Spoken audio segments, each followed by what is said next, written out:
celebrar el 9 de diciembre, aunque hoy sea 10, yo creo que es importante.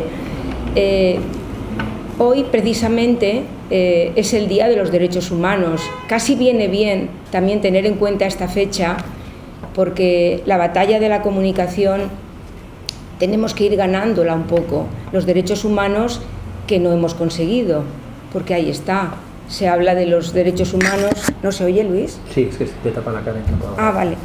Se habla de los derechos humanos y debe ser por esos derechos humanos que se mencionan: derecho al trabajo, a la vivienda, a la libertad de conciencia, de expresión y demás, pero no se han conseguido ni siquiera en este mundo desarrollado que es donde nos ubicamos aquí ahora y un poco en el marco europeo.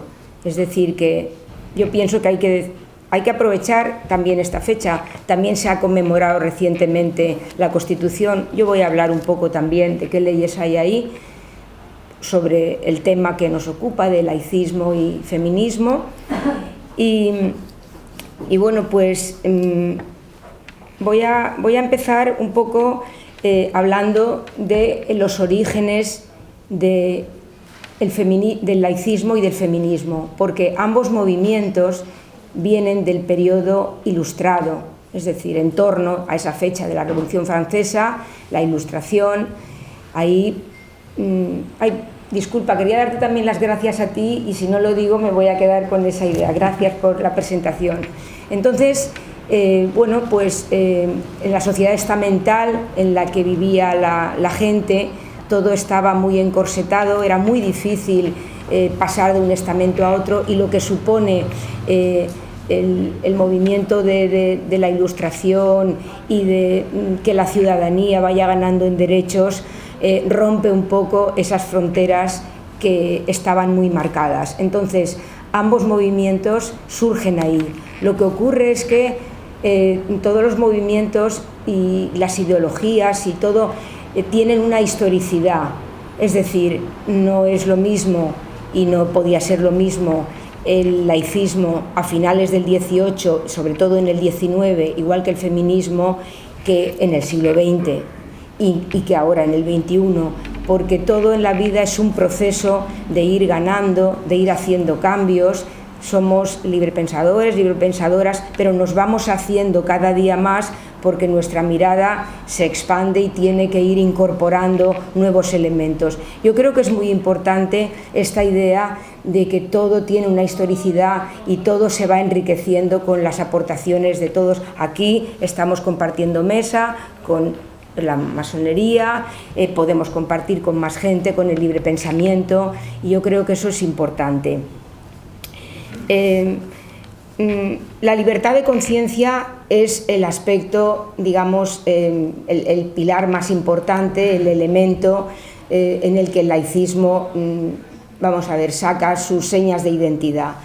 Pero yo quiero decir que la libertad de conciencia es un concepto muy rico, muy hermoso, pero siempre pienso que es importante decir que la libertad de conciencia tiene que ejercerse y tiene que darse si hay una sociedad, si hay unas condiciones sociales y políticas que promuevan esta libertad de conciencia, porque decir este derecho y luego que no haya esas condiciones para que eso se desarrolle, que no se, digamos, se apueste porque eso se ejerza, es lo que ocurre.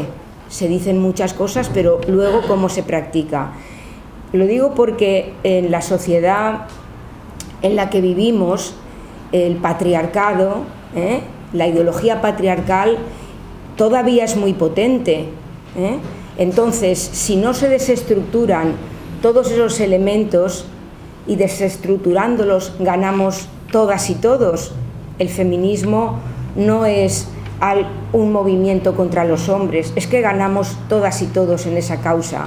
Si eso no se desestructura, no se va a poder desarrollar una libertad de conciencia realmente libre y donde todos los elementos estén ahí. Si luego en el debate tenemos que hablar sobre ello. También hay que decir que el feminismo cuando empieza, digamos, que a hacerse un poco más patente, tiene muchísimas dificultades. Olympe de Gouges, en la Revolución Francesa, ya sabéis que hizo una declaración de los derechos de la ciudadana que no fue aceptada por sus compañeros de filas, y eso lo que marcó es lo que han dicho algunas feministas, Amelia Valcárcel, Celia Morós, de que era la hija no deseada de la Ilustración, el feminismo, porque ellos lo habían hecho con ese parámetro de masculino, es decir, el ser humano, pues los hombres, es decir, todo pivotaba en torno a esa masculinidad. Por lo tanto, el feminismo tuvo también bastantes problemas para ir desarrollándose. Un homenaje aquí y un reconocimiento a todas las mujeres y a algunos hombres también que antes de Olympe de Gouges, que la solemos nombrar porque fue muy importante en ese momento, a Hildegarda, a Christine de Pisan, al caballero de la Barre, es decir, gentes de épocas anteriores, de siglos anteriores, la misma Hipatia de Antioquia, que realmente también, aunque no se declararan feministas, trataban de denunciar la situación de las mujeres con esa necesidad de educación, siempre la educación, las masonas del siglo XIX, anarquistas, comunistas, siempre que la educación, que las mujeres puedan ir a la escuela, que no esté la educación en manos de la Iglesia. Bueno, pues siempre somos porque estuvieron antes y serán porque estamos ahora. Es muy importante ese reconocimiento a las mujeres y a los hombres que también nos han precedido y han conseguido muchas cosas que hoy están en el legado. Yo eso siempre creo que hay que tenerlo muy en cuenta. Bien, decía que era necesario desestructurar y también hacer cambios en la Constitución, que ahora hace poco se ha celebrado, y ya sabéis que ahora la gente dice soy constitucionalista, y algunos ni siquiera votaron la Constitución. Yo recuerdo aquello, tengo memoria histórica, y ya sabéis que los que hoy defienden mucho la Constitución no votaron, votaron no, luego hubo abstención y luego hubo gente que sí que votó a favor, pero bueno, en la Constitución las mujeres no estamos reconocidas como sujeto de derecho, estamos ahí, se menciona en varios artículos, como madres, como esposas, pero como seres independientes, como sujetos de derecho, no. Eso habría que cambiarlo. Y claro, si el laicismo, nuestra asociación, Europa Laica, y el laicismo en general, lucha por los derechos humanos para toda la humanidad, para toda la ciudadanía, no puede no mirar a la mitad de la población. Por lo tanto, esa unión está clara, es decir, tenemos que seguir ganando derechos y sobre todo en los tiempos que corren no perdiendo algunos que ahora están en riesgo. También los artículos donde antes decía Katy que la Iglesia Católica contra la masonería y siempre ahí poniéndolos como unos elementos, o sea, decir lo que no sois, igual que dicen lo que no somos. La Iglesia Católica sí que es mencionada en la Constitución, porque hay que colaborar con ella, artículo 16.3, eso hay que cambiarlo. El 16.1 queda así un poco vago, pero ese podría pasar, pero el otro no. Y el 27, eso de que la educación la elijan las familias. Claro, entonces la Iglesia puede seguir manteniendo muchos centros de ideario católico. Entonces, precisamente estas feministas que nos precedieron, como Teresa Claramunt, como Ángeles López de Ayala, Amalia Domingo Soler, seguro que me dejo muchas, bueno, luego mencionaré también a Clara, Clara Campoamor, la lucha por el derecho al voto. Ellas, yo de verdad lo que siempre me gustó ver es cómo defendían la necesidad de que las mujeres tuvieran una educación y que la Iglesia se fuera apartando de eso. Porque claro, ¿qué ha hecho la Iglesia y las religiones en general? Aquí, más que nada, hablamos de la católica. La evolución es decir, del desarrollo de las religiones, las del libro, las tres más importantes, va paralelo al desarrollo del patriarcado. Ahí el estereotipo de qué tenemos que hacer las mujeres en nuestra conducta, se habla de nuestro cuerpo porque nosotras se supone que no tenemos derecho a decidir sobre nuestros derechos reproductivos y sobre la utilización de nuestro cuerpo.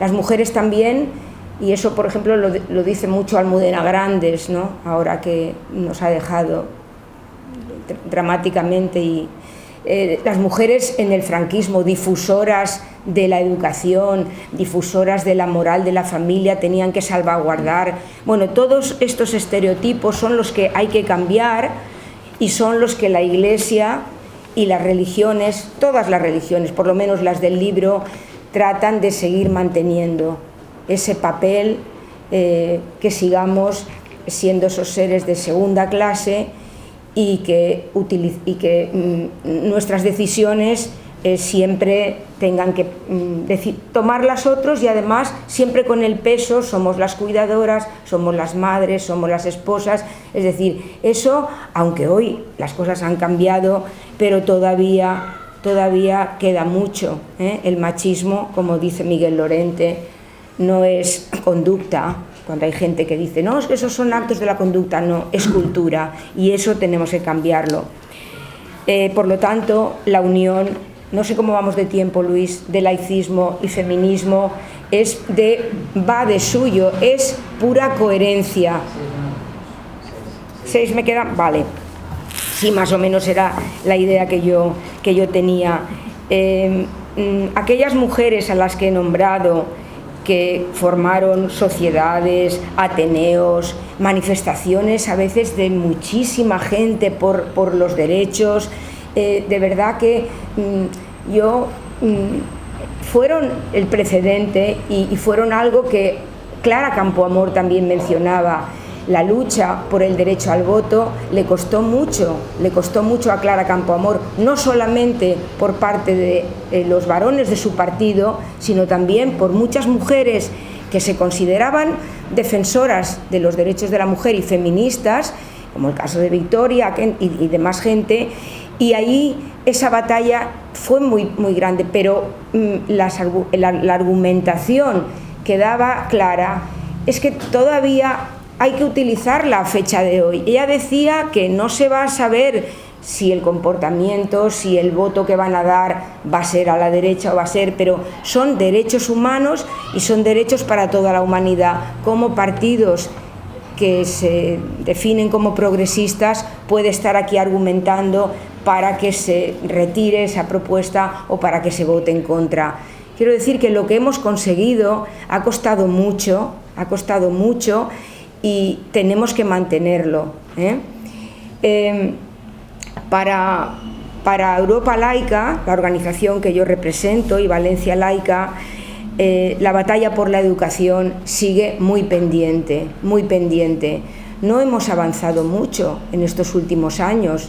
Ahora se está volviendo a la etapa anterior, antes de José Ignacio Wert, es decir, que todavía tenemos la religión como optativa, pero una optativa que es obligada en los centros, con lo cual volvemos a decir que no estamos en contra de las religiones, y compartiríamos con lo que la compañera Katy ha dicho antes.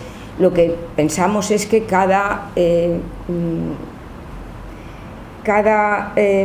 no puedo llamar materia y menos a un dogma, pero cada institución o cada corporación tiene su espacio. La religión católica y la Iglesia católica sigue considerándose como una institución pública, no como una corporación privada. Y nuestra lucha contra esos privilegios, sabéis que es fundamental. Es decir, no quiero aquí extenderme porque el tema es laicismo y feminismo, pero no nos podemos olvidar de los acuerdos con la Santa Sede, el escándalo de las inmatriculaciones y, cómo no, pederastia, abusos, robos, que el compañero luego hablará, Enrique Vila. Entonces, yo quisiera terminar, y así dejamos más tiempo, dejando claro que el patriarcado y el desarrollo de esas religiones del libro han ido siempre al unísono. Solo podemos ver el Estado Vaticano, por ejemplo, por quien está formado, creo que son 900 varones. Para nosotros, de paso aprovecho porque como ahora lo del Vaticano está un poquito en el candelero, nosotros no reconocemos al Estado Vaticano, Europa laica no lo reconoce, y habría que recordar que fue en el año 29 Benito Mussolini que creó con los pactos de Letrán ese Estado Vaticano. Ahí dentro está la Santa Sede. Entonces, Katy decía, dicen lo que no somos. Efectivamente, la Iglesia también del laicismo dice lo que nosotros no decimos, que en fin estamos en contra de ellos, que incluso que queremos acabar con ese modelo de moral, de comportamiento. Bueno, pero en cuanto, ya para finalizar, al laicismo y feminismo, derechos humanos, más de la mitad de la población o la mitad somos mujeres, no podría ser de otra manera. Es decir, que el laicismo tiene que apostar, pero no solo por unas declaraciones, no, lo que os decía de la libertad de conciencia, muy importante. Estamos por la defensa a ultranza del bien común, el bien común, y no a los privilegios ideológicos, pero también a ese abuso que hay del poder y que lo público cada vez esté más en manos privadas.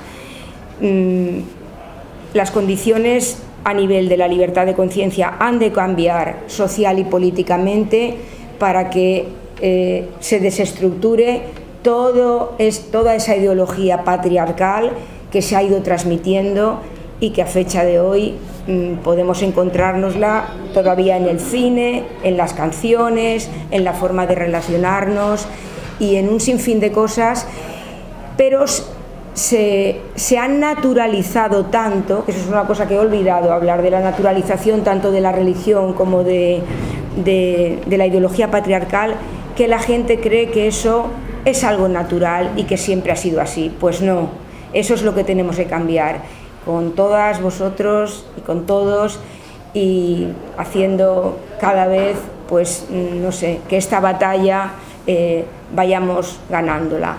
Muchas gracias.